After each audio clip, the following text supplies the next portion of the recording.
Let's talk about Anchor. If you haven't heard about Anchor, it's the easiest way to make a podcast. Let me explain. It's free. That's right. No more excuses. Get your lazy ass off the couch. Go start a podcast.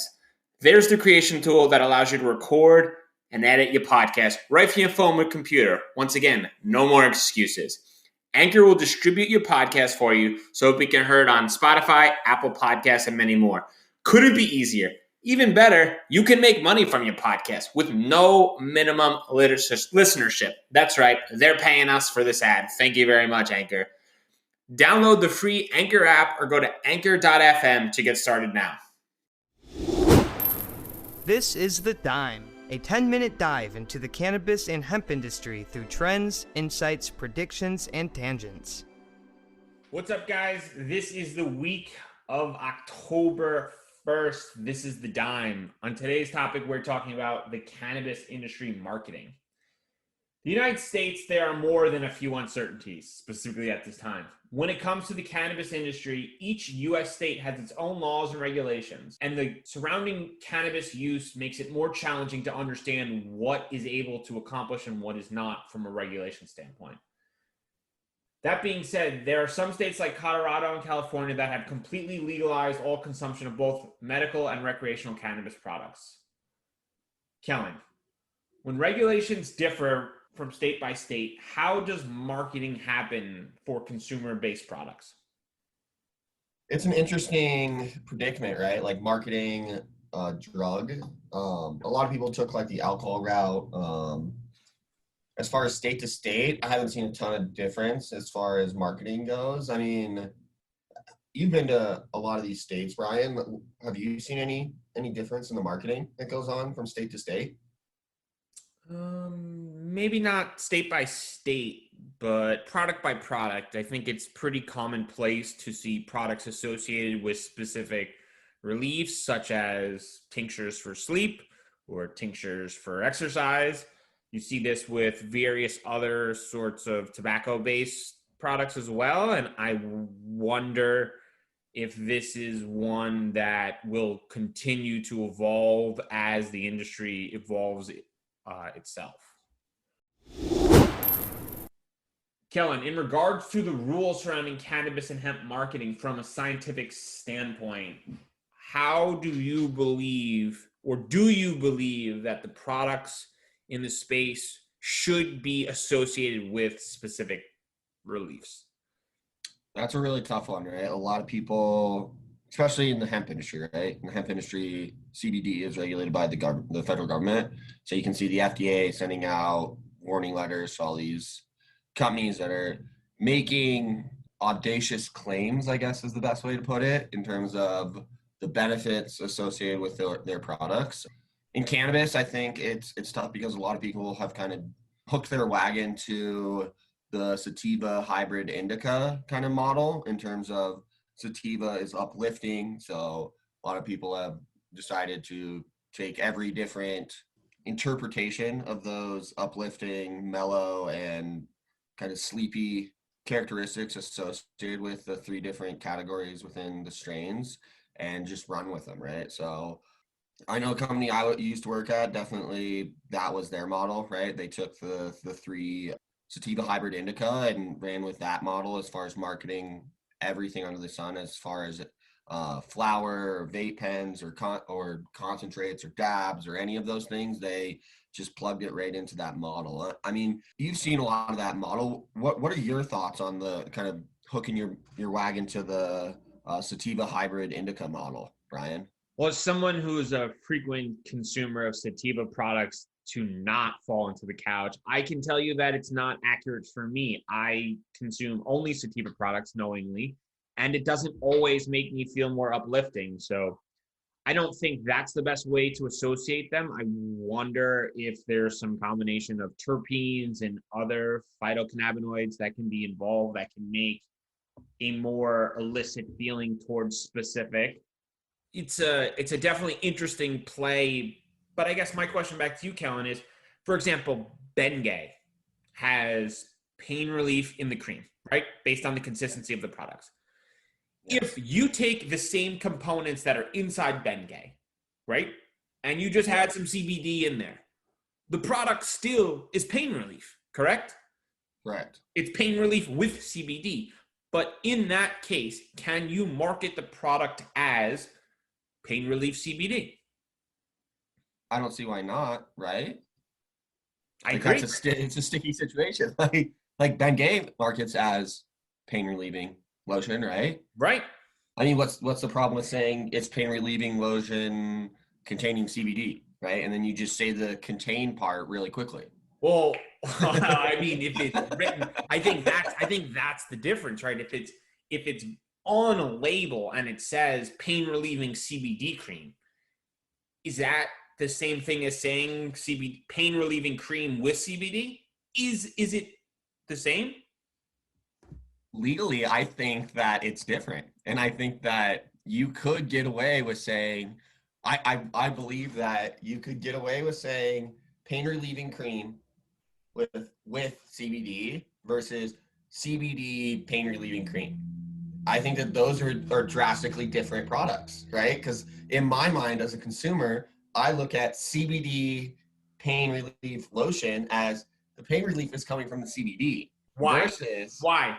it's Why? just how I associate Because of the order of the the words, right? The order of the words. Yeah, totally. Yeah, pretty Did insane, you make that right? argument in the court of law? You think that would stand up? I don't know. That's a great question. I mean, Right? that's Like, that's a what it's really about. that's a really tough thing. And this is the worst part of it all is you and I can break down, right? The orders of the words matter, but the consumer, when he's walking the store or looking for a product, subconsciously isn't recognizing the fact that like he bought a product that says pain cream with CBD versus CBD related pain cream. He's reading what he really wants to infer from the situation, right? He's lightly just glancing at it and he's like, oh, perfect. Like this is exactly what I want. And then after he tries the product, if it doesn't elicit the benefits he's anticipating, he then goes back and checks the product to validate his thoughts. And then in that moment goes, oh, I was duped. I bought the wrong thing. Or this isn't what I thought. You know what I mean? Like that's where he's like evaluating that decision. And it's so tricky too, because in that moment, if he has a positive experience, he doesn't go back and check. He recommends it to his friend. Yeah. And goes, Kellan, this cream that's pain relieving with CBD is awesome. And the guy's gonna be like, oh, that's pretty cool. Like, I didn't know they made that. But at the end of the day, it's so funny how words literally matter. And even more importantly, the order of the words infers what the product formulation will consist of, regardless if they're the same or different. Yeah, I mean it's crazy how that whole thing, like that's exactly how it would go down. You know what I mean? Yeah. Yeah. Prediction time. How will marketing laws change, or how will laws influence how the marketing is done about products on a state by state or federal basis? So in the hemp space, cannabis, I don't really want to touch that because I don't know if I'm educated enough, right? In the hemp space, as far as CBD, if the federal government declares it a nutraceutical, then you're going to see a whole different arsenal of marketing tools employed, right? Because then they can start to like walk a specific line in terms of doctors suggest that this could cure your back pain, or suggested that, they can't say help, they can't say definitively this is a pharmaceutical benefit or a medicinal benefit from it, but they can say studies have shown that taking CBD with this could improve your knee health, or, you know what I mean, or help you with your joints, or all these different claims that are out there that they can't right now because it's not really it's in no man's land, right? And so that's where I think the laws could change, at least with how CBD is marketed. And do you have any thoughts from a THC standpoint, Bryan? Like, THC, no. I think it's funny about CBD because people want it to be this end all be all product that like helps in all of these problems. For example, if you have arthritis on your wrist and nothing helps, and then you take a CBD cream and it doesn't help, they're like, it didn't do anything. Well, excuse me, nothing has helped that. I don't know what you were hoping for with this product. It is not like this magical product. I mean, granted, it's got tremendous medicinal benefits, but it needs to be taken into context on like very similar medicinal approaches. And it's funny how people just have this vision for wanting it to solve all of these issues, and it's just so far from there because some people can't receive medicinal benefits from many products, right? They've got these illnesses that they're not able to overcome, and scientifically there hasn't been enough research to know what sort of formulation would be beneficial for that recipe to solve that sort of ailment. Yeah, and I think that's a good point too, right? Like there's a ton of scientific research that is needed in terms of like how the body absorbs CBD.